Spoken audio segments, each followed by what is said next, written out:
Good morning, good afternoon, good evening. I'm your host, Mario. This is Split Thought Gaming, and here's my co host and founder of Split Thought Multimedia, Rico. How's it going, everyone? Good morning, and hope you're all enjoying a coffee.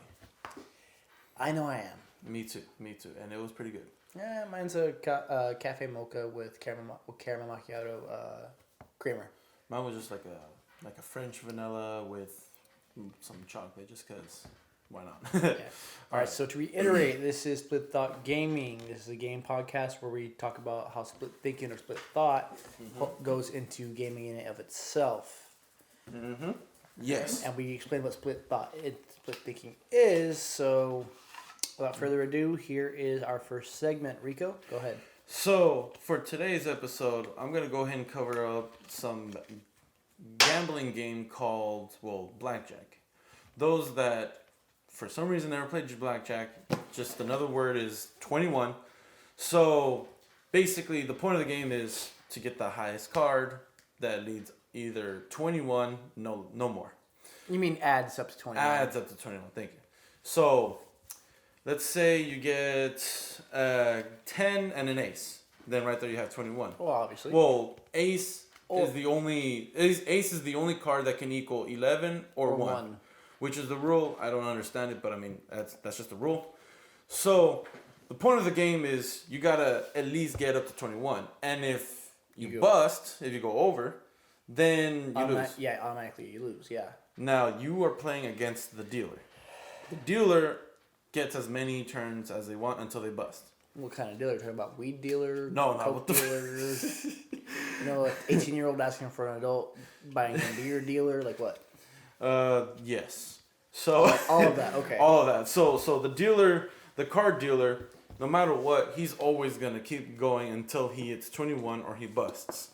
So, point of the game, if you are playing against the dealer, then you have to get at 21 or as close to 21 as possible without busting. Mm-hmm.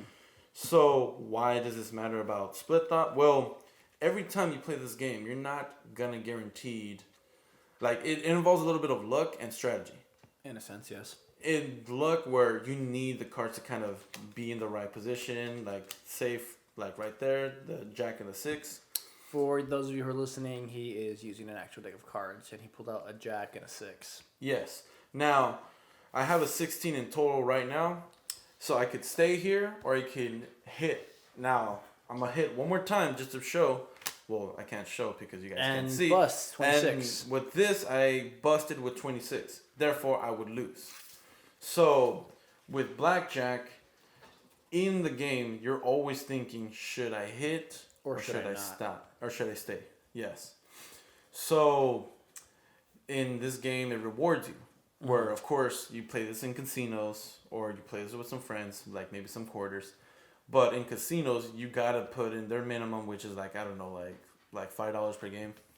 I'm just drawing a rough number. It depends. Yeah, it all depends on the casino. Yeah. Like Barona, it's like I think it's like 10 or 15. Oh yeah, that sounds like it. Like the high roller ones start off like around there. No, that's not the high roller. Well, not high rollers, but they'll probably go up there like. The main floor, just regular tables, it's 10 to 15, whereas the high roller ones are more or less 50. Yeah, that makes perfect sense actually. Yeah, so like for those people right there, they're going in with an expectation that they have to pay, and they have a chance, not an opportunity, a chance. Well, technically the same. Unless you cheat and you count cards, which is highly illegal, but still. Yeah. Which is why they have like 3 decks at a time, like because they want to avoid that at all times. So, basically, with 21, you're gambling, you're entering for a chance to win some money, but also you're entering for a chance to lose money as well, and that is where the cognitive dissonance comes into play because you won't be sure if you're gonna win. Now, if you use your luck and you use strategy, and let's say you go all the way to the very end, and let's say you hit 21, now you win. Obviously. You win. Now the dealer also hits the 21 because the dealer has to keep going no matter what. I don't remember if it's a draw or if you automatically win since you got the 21 first. It can be a draw. It can be a draw. So right there, does it? So no, you won't actually win anything. You'll just keep your money that you put down. That's about it. So you see, there's always that. There's always going to be that chance, right? Yeah. So in split thought, when you're gambling, you're basically split thinking. You're debating. You're arguing with yourself internally if you should stay or if you should go. Well, it's a lot like to me when it comes to card games like that, like casino games, it would be like War. And War, I love War. War is basically the whole thing. Premise is, do you hit or do you stay and possibly make the money like that? Either way, because War is basically just like, okay, who gets the higher card, me or the dealer? Mm-hmm. Pretty much it. Mm-hmm. That's, to me, not necessarily a big example, but it's more. To me, it's more fun. Yeah. Except for like the game bullshit. Other than that. Yeah. Yeah. So in blackjack, you're thinking that now like let's say you're playing poker as well. Mm-hmm. You get another set of cards. Was it 7 or 5? It starts off at 5. Okay, 5. So now you got to get like who has a pair, 2 pairs, full house, 3 of a kind.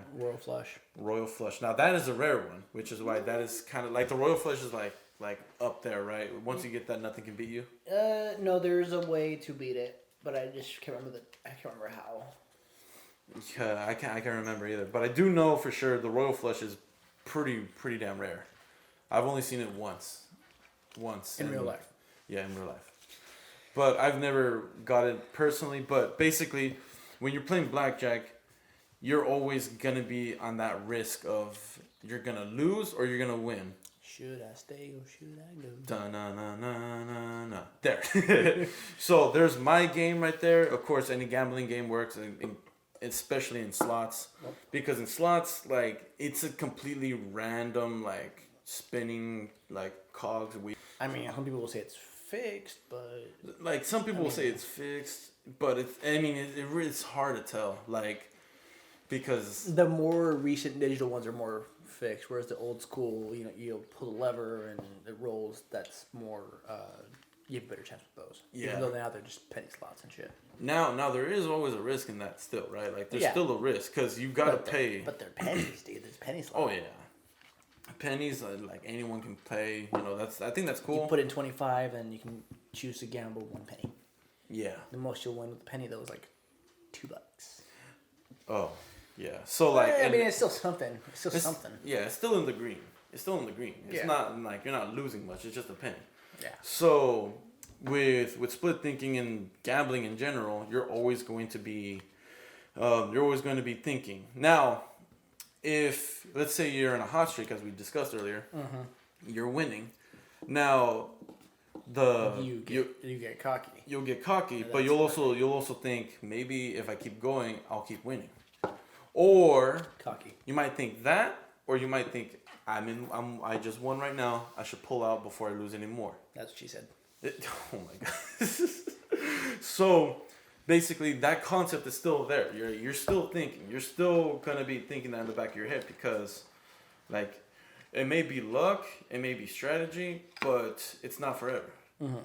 Now that luck will end, and you may lose your money, your car keys, your house, which has happened to some people due to addiction. Yeah. But what they were looking for was high risk, high reward. Now, how often do you gamble? I really don't gamble much, but when I do, let's say for some reason I have some money that you can just let's say I'm in throw away money. Yeah, let's say I'm in the mood to lose money, okay? So yeah, I'll go ahead and I'll gamble. I won't go to the card games just yet. I'll wait.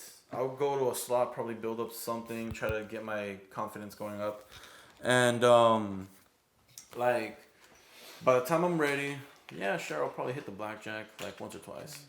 But I never really win because other people that are playing, they know the game better than I do. They know what they're doing. I'm just the guy just trying to make a quick buck, But I still go in there expecting either to win or lose, and then that's the. I do recommend the game War. It is a lot of fun, and you have a higher chance of winning that than you do with blackjack. Because not only do you bet on yourself, but if you have enough money, or if you get up to enough money, you can not only bet on yourself but also bet on the other players. Like, let's just say there's 5 people. The table's full. There's 5 people plus the dealer, right? Mm-hmm. Now, let's say everyone is losing except for me, but you know what? I feel like the next turn, someone else is going to win. Mm-hmm. Now, yes, granted, you could lose more money that way, but on the off chance, which I have done before, that they might win, you can bet anywhere between $1 to $5 to $20, and if you do $20, if they at least most of them win, you make a big profit right there. Because if you win, let's say, and you bet 20 and you win against the dealer, that's $20 more in your pocket. But if they win too, that's an extra 20 per person. Mm-hmm. And one time I walked out of the casino with $300 just from doing that by itself. It is a fun game. It is a risky game, but you know what? It's gambling. It's gambling. It's not meant to be like a form of moneymaker. Some people like go to that as a moneymaker. Mm-hmm. A lot of the times you'll see people that are like kind of retired people just like gambling whatever money they had saving up, but they have that money to burn. Oh yeah, of course. You know, to them that's like or they just don't care.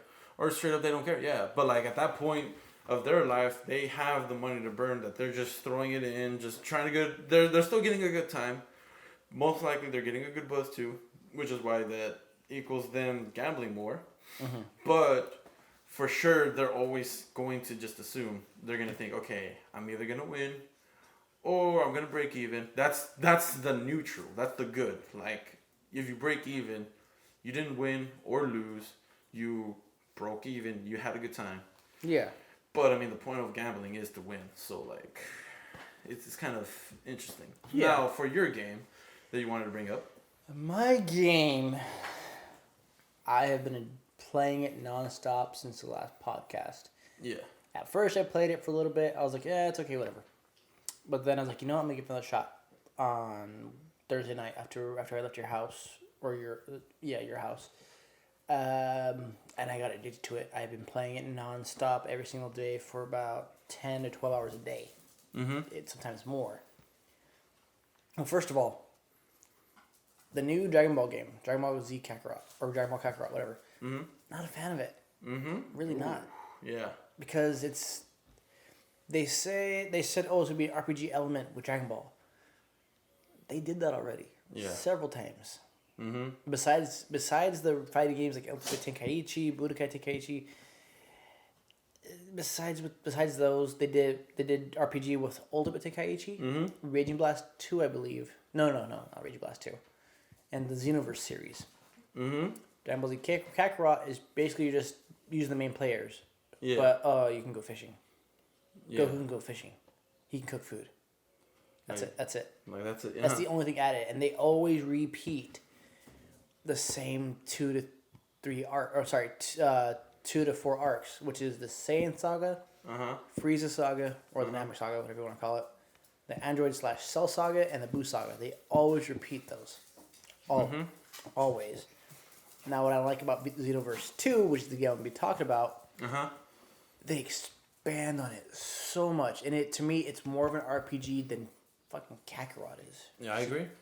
Because, yeah, you can create your own character. That's not the point. The point is, like, when an RPG is, it's like you pick a role, you continue playing with that role, and you can upgrade them little by little, change their clothing, change their style, change their powers, change everything. Mm-hmm. To me, that's true RPG. Plus, how you go about doing things. And what I also think an RPG is, like, you grind for your stuff. Wait, you have to grind. You have to grind. Like, that's what makes it fun. Like, the fact that you can grind your account, build it to how you want it. Like, you can make a berserk, like, with maximum, like, ki. Oh, yeah. Or you can just make a very low health, but, like, super strong, overpowered account. Okay, that's a risk. You can boost their attributes to however you want that version of your character to be. Yeah. And the better thing about Xenoverse 2, though, is that you can be a Namekian, like Piccolo. You can be a... What is Frieza's race called again? Hold on. Frieza... I guess it was just a Frieza race. I remember. Hang on, there's a term for it. I'm gonna look it up real quick. But they were. You can also be from the Majin race, which is like Majin Buu and Majin Buu. and Android 21 from the new Fighter Z. I didn't even like Fighter Z that much, to be honest. It was just based on Marvel vs. Capcom, just Dragon Ball. Yeah. Marvel. It was basically Marvel vs. Capcom, but with like Dragon Ball. Yeah. Like I felt that. I felt that actually, and you only hit like 2 different types of buttons, and yeah. Like I see exactly what you mean. No, see, all I'm finding is they're just called Frieza Race. Yeah. I think that was just a Frieza Race. Now go. Now I'm gonna give him a treat. Go ahead. Yeah. Now so you can be a Frieza Race, you can be Namekian, you can be human, you can be Saiyan, which I'm pretty sure everyone's gonna want to do. You can be a Majin race, and eventually you can become a race like Cell, too, I believe. Well, an android. And the reason why I picked this one for split thinking or split thought is because there is so much more you can choose to do. So much. Besides just the main story. Mm-hmm. Because there's side quests that you can do if you want to. Now, the reason why I say that's split thought is because, well, do I do the main story, or do I do side quests and grind experience and get, that much more powerful in between things? Because not only is there a main quest, main story, there's the DLC stories, there's the parallel quests, there's the mentor events, there's the training, there's little things you can do to upgrade your character. And it's cool though is that about Xenoverse 2 is that some of the side quests you do for certain things, like you can join up with Frieza. Yes. Which if you remember that. But the cool thing about the DLC for that part is that you can help Frieza upgrade, go from his first form to go to his golden form. Oh, if you join his team, basically. Mm-hmm. And you can have, in your mentors, like I said, mentor events, you can, befriend them and have them actually become your instructor, and they will go on certain missions with you. Like Beerus, the God of Destruction, or Whis, and you can be trained from most of the villains and most of the heroes. Except for Goku for some reason, which I don't understand. And then, but I love the main story because it's not just it's not just the Saiyan to the Cell to the Buu saga, the Cell saga. It's you go to several different points in time. Mm-hmm. From you see Bardock, you have to fight him eventually. You have to fight these 2 people who are from the demon realm, like Demon King Dabura, that are trying to revive the demon realm itself and take over everything else. Now, again, this is a spoiler-filled one. The game has been out since 2016, I believe. About, yeah. Sorry, they're fighting. 2016, right? Yeah. So this is a 4-year-old game already. Mm-hmm. But it still holds up. It really does. Oh yes, it does. Definitely. I only first started playing it last week, like I said, and there's so many other things I can do. I can finish my story, which I'm nowhere near apparently. I still have another 30 hours to go, 40 hours to go, and then I'm like, after I finish it, what I'm gonna do? I'm gonna restart the game because there is a new game plus mode where you stay as your character, or you can restart a new game but still hold some of the stuff you earned for from your previous game. Mm-hmm. So you can start off as a Frieza race, but you can have all this certain abilities, certain skills will still be saved to that character specifically. Yes. But it'll transfer over. Now, just to give a little facts, yes, Dragon Ball Xenoverse came out October 25th, 2016. Oh, so I was right. So it's almost 4 years old. Yes. Oh, yes. And I'll say that's probably one of the better games that's been out there. Now, a lot of people don't like the Xenoverse mechanics, but it's I love it. Like, I prefer it. I like that. It's because, yes, it is open world. Granted, the world is limited, but you're still flying around, going to wherever. You find your side quests, then you find your mentors. Then you can run across Broly, like, up in the air and fight him. And if you notice, check this out. If you notice, part of the main story / expanded story for the DLC almost is this is somewhat of is supposed to be somewhat of a prequel to the Dragon Ball Super Heroes little mini story that they had because it's a card game. Yeah. It's somewhat of a prequel because the main villain or bad guy from Super Heroes it's Fu, the purple dude with the ponytail and the glasses and the sword. Yeah. Well, you find out where he came from in this, and if you actually pay attention to it, it's fucking awesome. And you can fight. You can also fight Nappa as a grade 8. You can fight Vegeta as a grade 8. You can fight Lord Slug as a fucking giant dude. Yeah. And then the other thing I like about this game is that which kind of split thought was that when you're doing a parallel quest not a main quest, but a parallel quest or a side quest. If you don't, you can actually, if you have enough health and stuff like that, if your stats are good or high enough, you don't actually have to fight. You can actually have if you have other people with you, like whether it's online or if you just have other characters with you, you can have them fight your opponents while you explore the land, like the little stage that you're at, and find little hidden things around there. And it actually does. You can actually use those to make things to actually help you on down the line, like little capsules that will it'll give you health regeneration, or just instantly redo it, or key, or stamina. Yeah. Yeah. So one thing I did like about that game a lot was there's a point where Trunks' timeline was getting affected, where he was slowly going into non-existence. Like, I don't know if you remember that, but like I think that was in the first one, not the second one. Well, yeah, okay, so right there, then in the first one, what I liked about that game though was he says, "Oh no, like I'm slowly ceasing from existing." He says, "Okay, we need to get this right away," but then I said, "Hold on, I need to go get some stuff. I need to go like train my account a little bit more." Because I already know what's about to come. Yeah. So it's like while he's in the middle of about being erased from existence, I just go complete a few side quests. See, like basically you pause the main story. Yeah, you basically pause it. I like that. See, now here's where I messed up badly. I could hear the DLC story because I was already level 80, but I wasn't prepared. Because the ending of the DLC, well, some of the DLC, like the main part of the DLC for the story was, you find out the person who's actually behind everything is not Toa or Mira, who are the two main villains. It's actually Demon King Dabura. Now, the final battle for the DLC, it was fucking brutal because I wasn't ready. I didn't think I would need capsules to take with me, right? I didn't because it was gonna be me and my mentor Whis, the guy who trained Beerus, and you're gonna fight King Dabura because he froze everybody. He turned them all to stone. Now, when you get there, it always just be me versus him, whatever. I'm gonna beat it easily. But then he pulls in the demon god, Demigra. Demigra, yes. Yeah. Demigra, I think it is. Yeah. Demigra, yeah. And oh shit, dude, I almost beat it the first time, but I didn't have any capsules with me. Like the minute Whis died, I had just beat Demigra, but come to find out, Whis did no damage whatsoever to Demon King Dabura, and I had basically half of my health left out of my full thing, and he just kicked my ass like that. I wasn't ready, and I'm like, shit, I lost. Like, you know what? I'm gonna grind a little bit, get exactly to level 80, upgrade my stats really quick, and then just to be safe, I'm gonna make some capsules and take them with me so I can beat it. Holy shit! It was worth it because the ending was fucking awesome. Now that game offers a lot of diversity. Oh hell yeah! Because the one thing I like, I'm a huge Dragon Ball Z Super, GT. I do like anything. GT. Like I'm just a fan, okay. And one thing that stood out so much was, depending on how you completed a quest or a mission. Oh yeah. You would get access to, like, say, an alternative ending.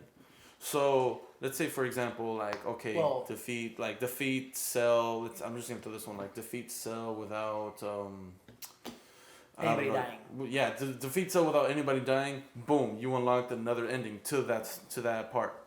But if you ended it with just like straight up, like, someone dies, Krillin dies, then okay, you just you have the regular ending. So it's like it gives you that. It has that option, and what I liked about it was I was grinding to try to find out that alternative ending. I was like, I want to unlock this. Now, to me, even though I'm finished the main story, even though I finished the DLC main story, I'm nowhere near done because I still have to get my character to level 120 something. Yeah, 126. Right? So that to me, that's when I finish the game. Except for the fact that I want to do all the parallel quests, and I need to find one last Toki egg. Oh. I cannot find it because apparently when you find them all, and you talk to Supreme Kai of Time, there you get an actual ending. Like, it's the actual game. Now, the only thing I want to talk about, and I do, like I said, I fucking love this game. Now, you can be trained by Zamasu, who is, from Dragon Ball Super, the Supreme Kai. Well, he was a Supreme Kai in training. Yeah. An apprentice. Now, his training missions, they're fucking annoyingly brutal. Excuse my language, but dude, his was even though I only did Whis and Beerus and Vegeta, even though there's a lot more I still need to do, train with, Zamasu, that's what kept me up at night last night. Because I didn't go sleep till 4. I spent 2 hours alone just trying to get his damn things done. Mm-hmm. Because there's only 3 or 4 missions for him. Mm-hmm. For him to train you.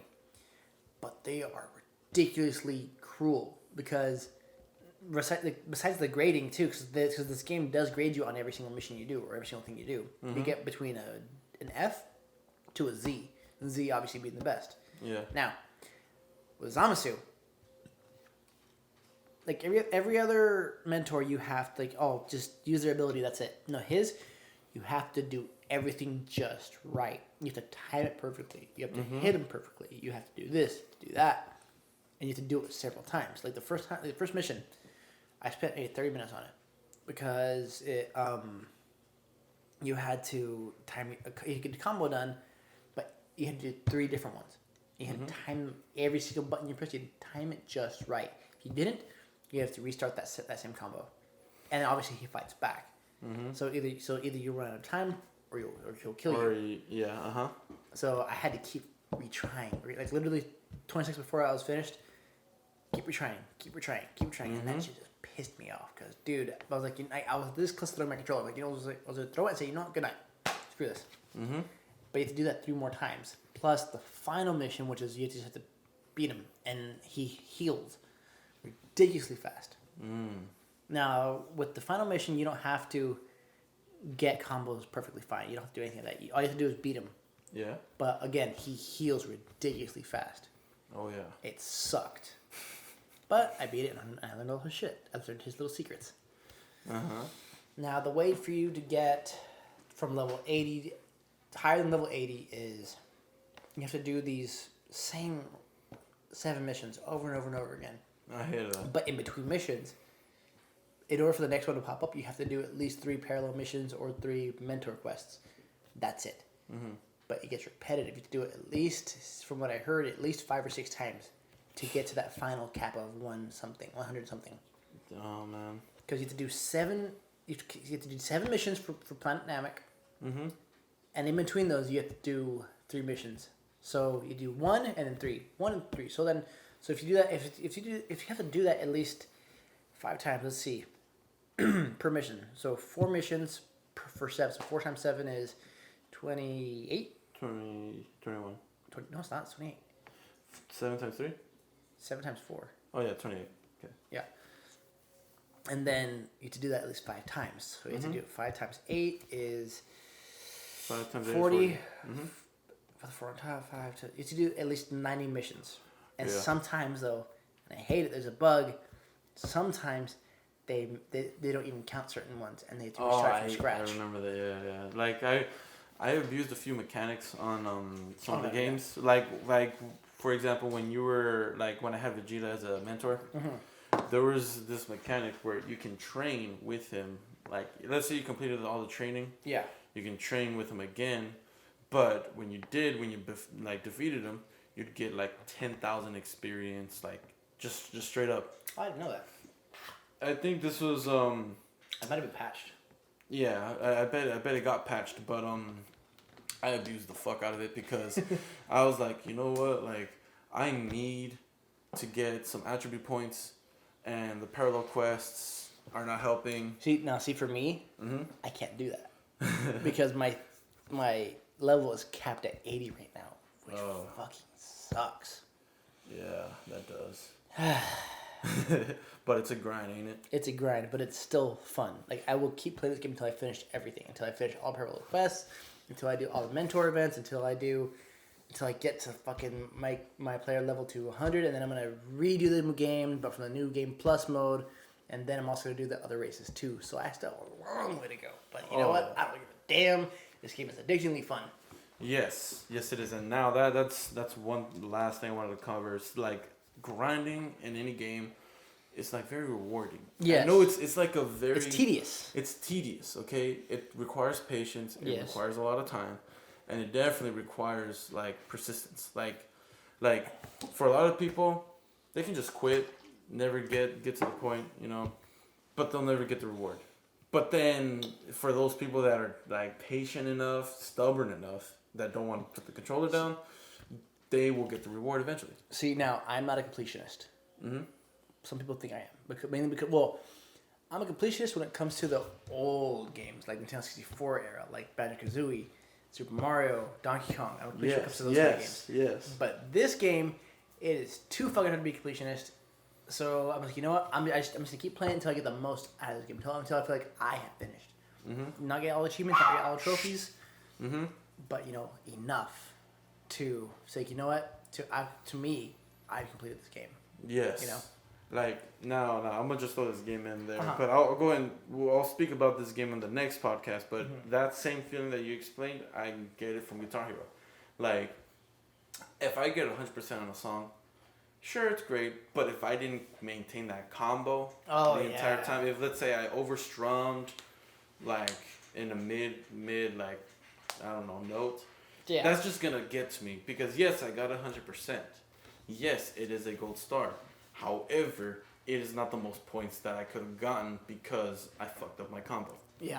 Now, that little tick just drills into my skull because now it's like I basically restart the song from that point because that just shows me, hey, look, you messed up once, and that to me in itself makes a big effort. I mean, it makes a big mistake to you. I'm the type of person where if I miss the last note.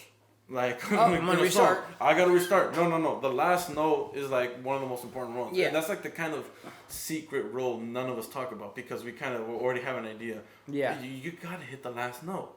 The song just ended. You have to end it on a high note. No pun intended. Kind of. Now, one more thing. The last thing I want to talk about Dragon Ball Xenoverse 2. Yes. Your mentors, the mentor events. Mm-hmm. You can make them actually become your instructor. Now, basically, you're friending them. Uh-huh. One, you can earn certain things from getting their friendship level to a max. You can earn special things, like if you are level 90, which I'm not yet, god damn it, you can, once you get Whis to become, your max friendship for your instructor, he gives you the awoken skill, which gives you your character Super Saiyan Blue. Now, other than that, the other thing, besides earning stuff from those instructors, like actually earning stuff besides just their moves, the way they talk to you or talk about you, that shit is harsh. Yes. Because if you get anything less than a C or an S or a Z, they will talk shit to you. Yes, I like that. Honestly. Like Vegeta. If you get an S, now he's the harshest personally. Yes. If you get an S, you know what he says? He goes, "Oh, wow, look at you. You're the best, almost." Yeah. It's like it's not good enough for him. Yeah, like anything below a Z is not good enough for him. But even if you do get a Z, he goes, he's more or less afraid to be like, "Oh, what kind of a monster are you? You reach a certain level only certain things have been able to dream of." He's just he's an asshole. See, like I want to meet the voice actor Christopher Sabat. Yes, because I want to record him saying in his Vegeta voice, "Rico, you must represent the Saiyans with pride. You must get your goal weight." So that way it can motivate me to, lose more weight. Like, I'm not saying I'm overweight, but I could definitely, use that. Yeah. But just that alone would be my dream. See, and nothing against Sean Schemmel, the voice of Goku, or Vic... Mignogna. What? Mignogna. That's how you say his last name? Yeah. Broly. Yeah, Mignogna. Yeah. Now, nothing against them, but I do prefer Christopher Sabat and the newer, I guess you could say new voice of Bulma, because, Team 4-Star, they actually like it. They like it for what it is. It's a parody. That's all it is. Whereas Sean Schemmel, he hates it because it's not him. From what the interviews I've seen now, Vic, I don't think he hates. Well, I think he hates it to an extent because when he was here at the Comic-Con, I think I kind of pissed him off when I asked him about it. I asked him what his favorite Broly is. He said, "Oh, this one." I was like, "Hang on, do you prefer the old one, the new one, or Team 4-Star?" And he kind of got mad. Oh, I remember. Yeah, you told me about that. Like, you asked him about it, and he just changed his whole face. Dude, it was scary. I thought he actually was gonna beat the shit out of me. No, but I do like Christopher Sabat, and I can't remember her name. The voice of Bulma. They actually do like Team 4-Star's Dragon Ball Z Abridged. And I think the reason why they like it is because they know it's just for fun. And they know it's just for fun. Like, but like, there's people that take pride in it, and then they'll say like, "No, you just ruined the character development." Blah blah blah. I mean, it's like it's an idea. Like, it's for those of us that like, of course, we're very true to the series. Yeah. Like we already know what's gonna happen. But I mean, like Team 4-Star basically dumbs it down to like where it's not like just a bunch of power level. It's like, not just that. I mean, they cut out so much of the non-essential segments out of it, which I do like. Mm-hmm. I mean, I like it because it's a parody. And you can't say you're a Dragon Ball fan or at least a hardcore one if you don't actually enjoy Abridged for what it is. Mm-hmm. And what it is, it's just somebody's take on it, which is to me is actually a little bit not better, but it's great for what it is in and of itself. Mm-hmm. I mean, like when they did the Broly movie, oh my god, dude, that shit was hilarious. It was hilarious. Mm-hmm. I mean, even their voice for Vegeta. Now he sold me on it because he actually does sound a little bit like Sabat. Mm-hmm. He almost sounds identical to him. Mm-hmm. And every single time he sees Broly transform, or he gets, or from the minute he sees Broly transform, all he says, "It's so cool." He's so dumb, but cool. And even when Broly beats the hell out of him, he just faints and goes, "So cool." Yeah, no, and the only thing like that, like Vegeta's such a badass character. Okay, I love him. He's like my spiritual animal.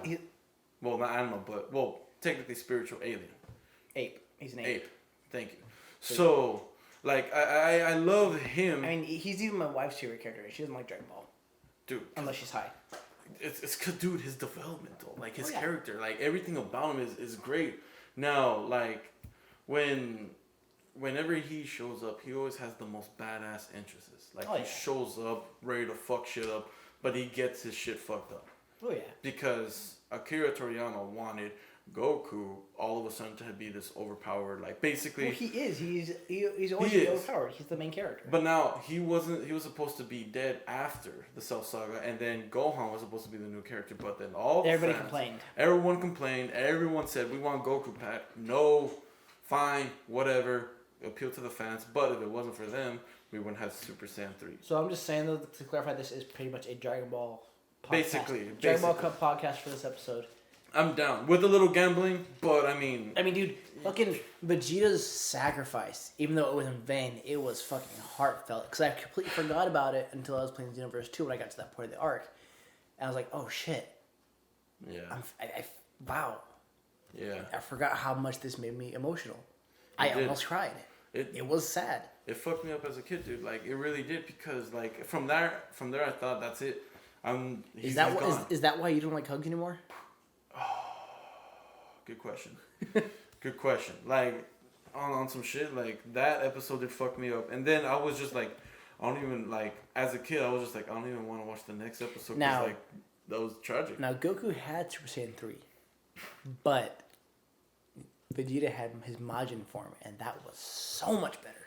Look, and that's what I like, I will fight to the death about anyone, but Majin Vegeta had to have been like the best development of Vegeta there. Oh, hell yeah. He let himself being mind controlled. He let him reawaken the evil in his heart that he was originally.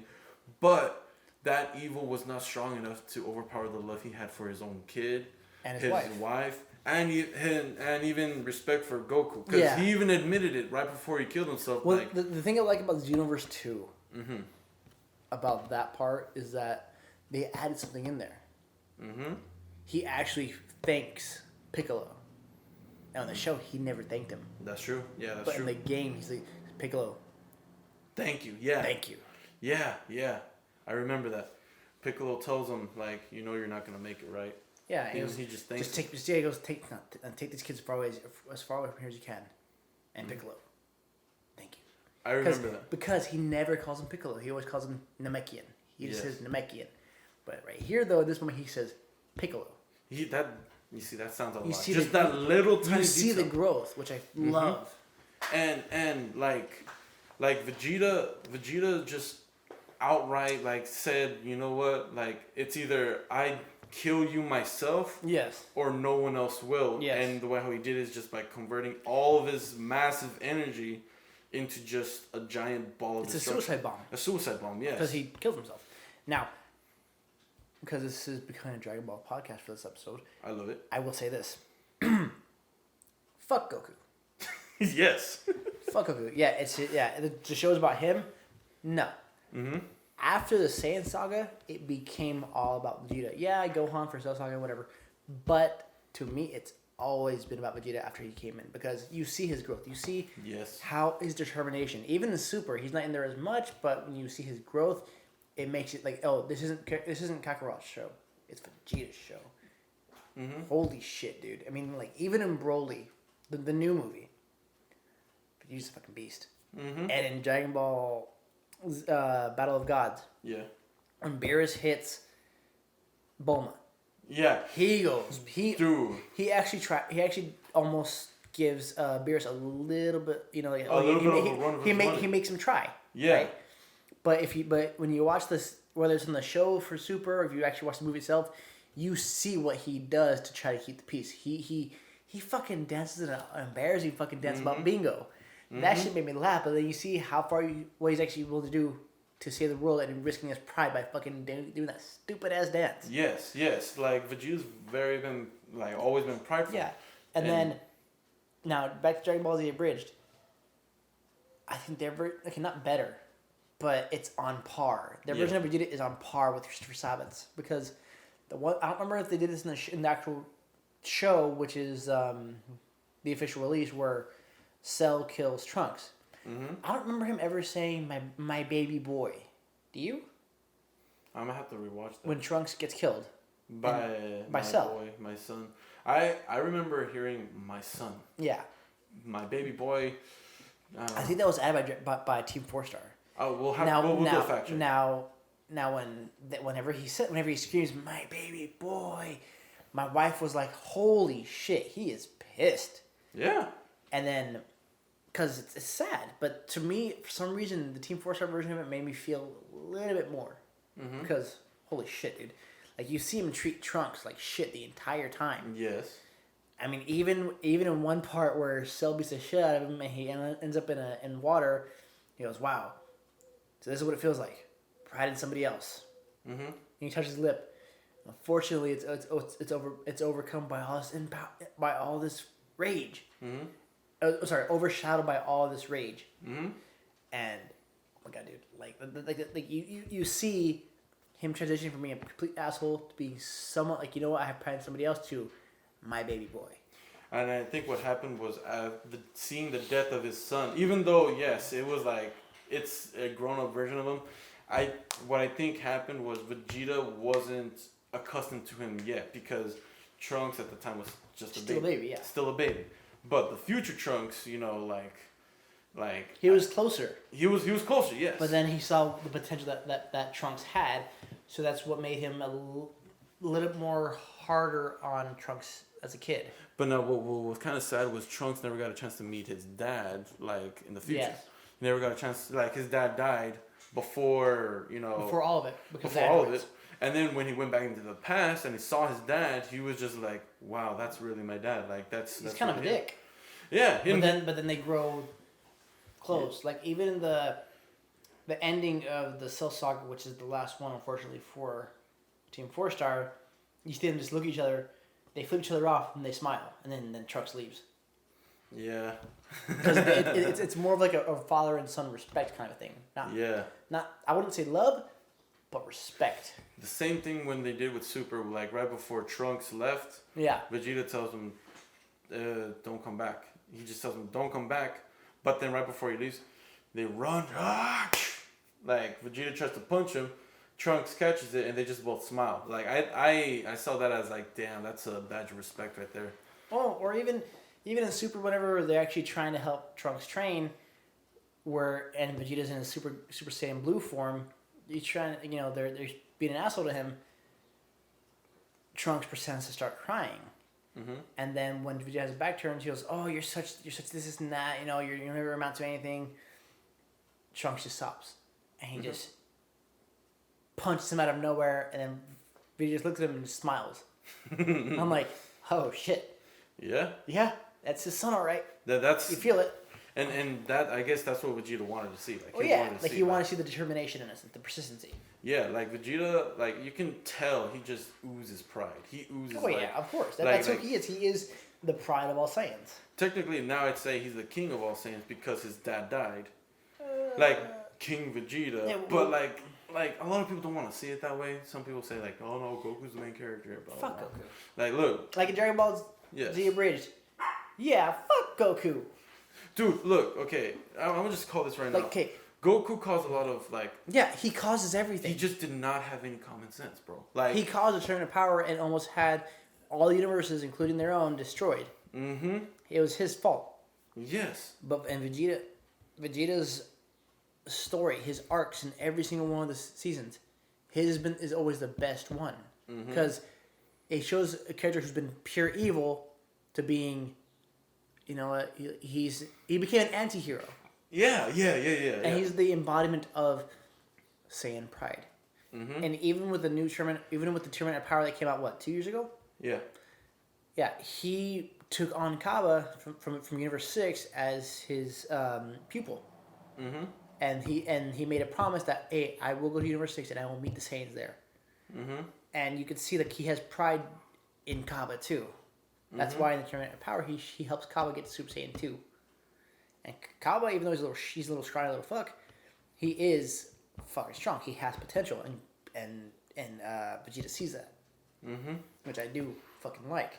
Now, the one thing about that episode, like he triggered this, like Kaba was saying, "Teach me how to be a Super Saiyan. Teach me." Oh, yeah, that was the tournament. Tournament, not of power, but no, it was like the tournament of 2 universes. Yeah, Battle of 2 universes. So Vegeta just straight up like said, "I'm gonna kill you. I'm gonna kill your planet." Sadal, yeah. Basically, just threatened him. Vegeta knew what he was doing. He knew very damn well. And then once he triggered that last nerf, that's when he turned into a Super Saiyan. And then Vegeta was getting hit because he got him by surprise. But then after that, he quickly caught on. It's like, okay, he learned. He took another punch, and that didn't do shit because he's like, now remember that feeling. Now let me show you the power of a Saiyan. And then he turns blue, and then he's like, wow, like I was just impressed. And the only thing I hate about Super, like the only thing, is how fast Kale and Caulifla turn Super Saiyan. Yeah. Like, it's a feeling in the back of your neck, and they start seeing these little bubbles in their fucking spine. Yeah. That's the only thing I didn't like. Other than that, I don't care about that. Like I just erased that episode from my memory. I agree with you but other than that, dude, that all Super, no matter what anybody says, it's fucking awesome. Yes. And they are going to continue it from what I read. They're going to continue it because of the fucking Broly movie. Fuck yeah, man. And the Broly movie, holy fucking shit, dude. The Broly movie, oh my god. That is the only time, though, you actually see Vegeta, the first and only time you actually see Vegeta as Super Saiyan God form. Mm-hmm. That's the only time. Now, I will say, like, in the old Broly movies, like, seeing him, like, Vegeta trembled in fear. Which, like, it was kind of like a weak point for Vegeta, but for somewhat of his standard, he knew what he was up against. Yeah. Like, for those fans that watched to that point, hopefully that's everyone, but for those fans that watched that movie, they'll understand, okay, Broly is really that overpowered. Some people, you tell them, oh, Broly, they'll just say, oh, Goku can beat him in Ultra Instinct. Like, look, you gotta understand everything. You can't just assume automatic Ultra Instinct is Now, check this out. If you pay attention, if you pay attention to when Goku's actually fighting Broly by himself, Goku actually almost goes Ultra Instinct. You see his eyes start to turn silver a little bit, and then Broly fucking stops it. Yeah. Holy shit, does Broly stop it. He fucking picks him up and does a fucking Hulk against Loki thing. He fucking picks him up with one fucking leg and starts bashing him everywhere. Puts him against the fucking ice wall and fucking just grinds his fucking face in. And Goku, he stopped Goku from going Ultra Instinct, if you pay attention. No, I saw that. I remember that. So many people were talking about it in the theaters. I was like, shut up! I don't want spoilers. Right? Like, because, I mean, I already know what was going to happen. I already had an idea, but it's just like, I don't want spoilers. It's a Dragon Ball movie. give it respect. You know, like I like to spoil everything. Like fuck you, eat all the dicks in the world. Like you cannot like just do that. Like for people, there's secrets that are meant for secrets for those people that want to find out. Like Star Wars, I guess there was a lot of secrets, which is why they went from they started from episode 4. Someone told me that George Lucas just didn't know what he was doing. He just started at episode 4, and then oh shit, it hit, and then just went on from there. I was told by another source that's also a huge Star Wars fan. Yeah, it sounds about right. Yeah, I think so too. Yeah, it wasn't me though, but yeah. So literally, like when I was told that, I was like, "Are you fucking serious? This guy didn't know what he was doing, but he made a hit movie." No, he made a masterpiece. Like he made a masterpiece. And now, granted, with I know how everybody else with Lord of the Rings and Star Wars, how like Lord of the Rings better. Yeah, it's two different universes. Yeah, but Star Wars did it first. But like, it's two different universes. I mean, Jedi, dude. Even though it's not as good as Empire Strikes Back. Jedi. We can already see who the Goliath is. Star Wars is still like they just finished the last. It is the last movie. Or was there 2 more coming out? No, it was the last one. Okay, because I heard. Well, the last of the Skywalker saga. Okay. Now, granted, the last 2 movies. No, well, the last. Are you including Solo, or Rogue One? Fuck no. no. Rogue One. Rogue One, I do include. Okay. Because it is an in between. It's between 3 and 4, which I do like. And then I do like how it leads directly into 4. Now. Now, I like the latest trilogy for what it is, but it was not the greatest. It still won't be the original trilogy. Mm-hmm. And I was born in '94, and normally people would say, "Oh, you were born in '94. You should like these ones." I go, "Yeah, they're okay. Not as good as the original trilogy, but they're okay. I do like some of the things they do with it, but it's just okay." Yeah, like. But. But. They are doing a few. They are going to do other trilogies outside of Skywalker Saga. Now, from what I read everywhere, stuff like that, they're going to be doing the new movie, the newest trilogy, from the Old Republic, from Knights of the Old Republic, with Revan, with what I talked about last week in the podcast. They're going to be doing it during that time period, which I am fucking excited for. Dude, like all of that right there is like, but it gets you to wonder, man. But Dragon Ball.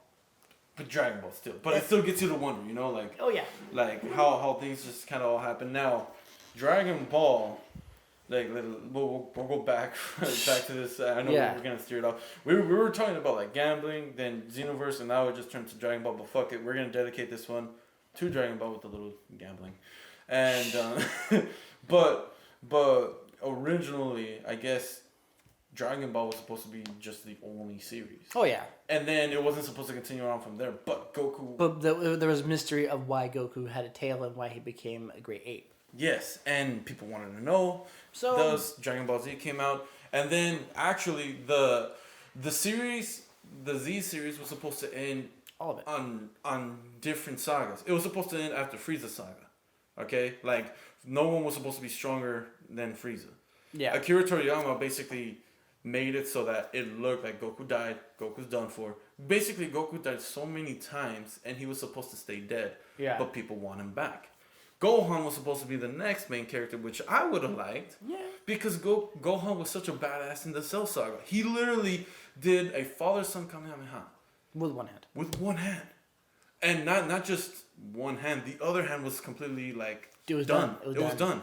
All right, he did that badass like Saiyan grabbing onto the arm, like can't lift it up, shit, blood coming out everywhere, and he just had one final like I don't want to say final Kamehameha, but one. That's what it was, though. Wait, no, it wasn't. No, it wasn't final Kamehameha, but it was an actual for him. One last Kamehameha, and that alone should have been it. Like, okay, Goku's done. Goku can be a voice. Goku can be like. But they brought him back for the Buu Saga. But okay, see, and that is why like Dragon Ball Z bridged, because they left it on the okay. It's done. They were gonna do Buu Saga, but then they made the episode 3.5 for Dragon Ball Z Kai. Mm-hmm. And what I love was they ended it on a high note in that Gohan asks, so I wonder what's gonna happen next. You know, peace, and then you know what Piccolo says. Piccolo touches his shoulder. He goes, "You peaked," And then Gohan goes, what? What do you mean I peaked? You peaked. He goes, I get stronger, right? Yes.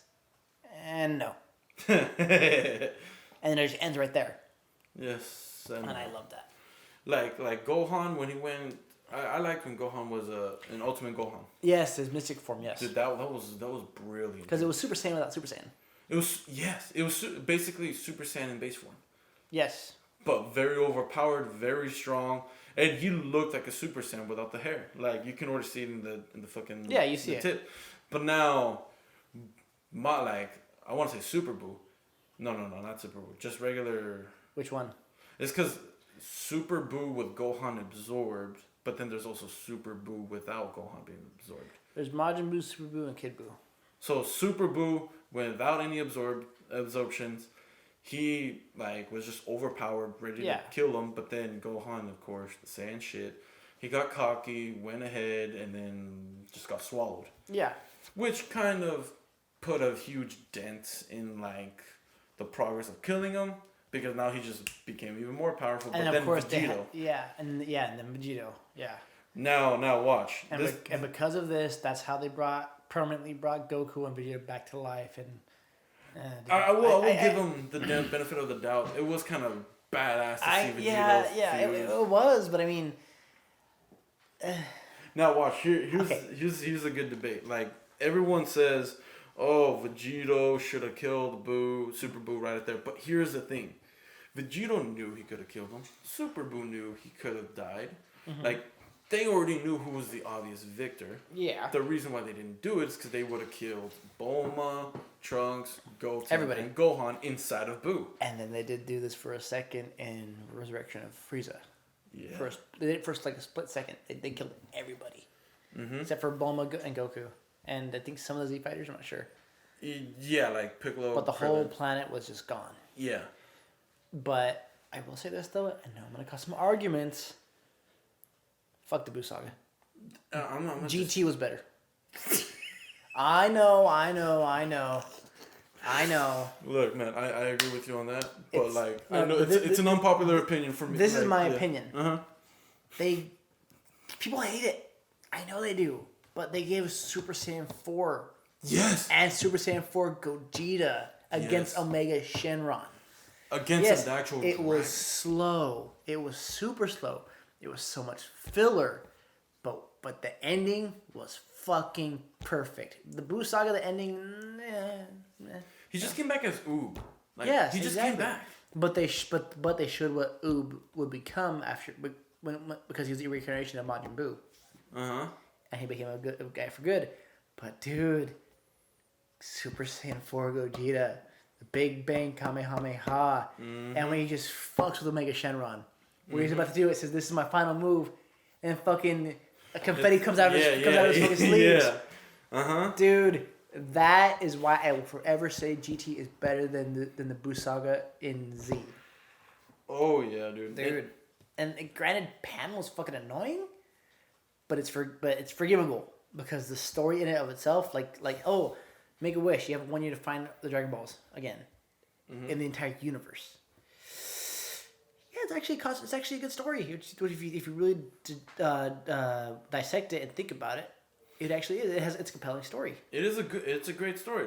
What I liked about it is, okay, now you have to find the Dragon Balls in the universe. Holy shit. And then the thought that there is somebody who's stronger than Shenron, besides the God of Destruction, who wasn't introduced yet. That's another one. Now watch. Omega Shenron, Beerus. Oh wait. Oh, Beerus, dude. Right? Because even Shenron by himself was afraid of Beerus. Yeah, he straight up Lord Beerus. Lord Beerus. Oh, sure, whatever you want. Well, yes. I would like when I saw that. I've never seen that before, but when I personally saw that, I was like, "Are you fucking kidding me?" Why is he taking orders from him? And that just gave me an idea. See, I know people. Whoops. God damn it, I can't see it. Okay. There we go. Okay. I know people don't like the Dragon Ball Superheroes miniseries, but I love it. Yeah. You know why?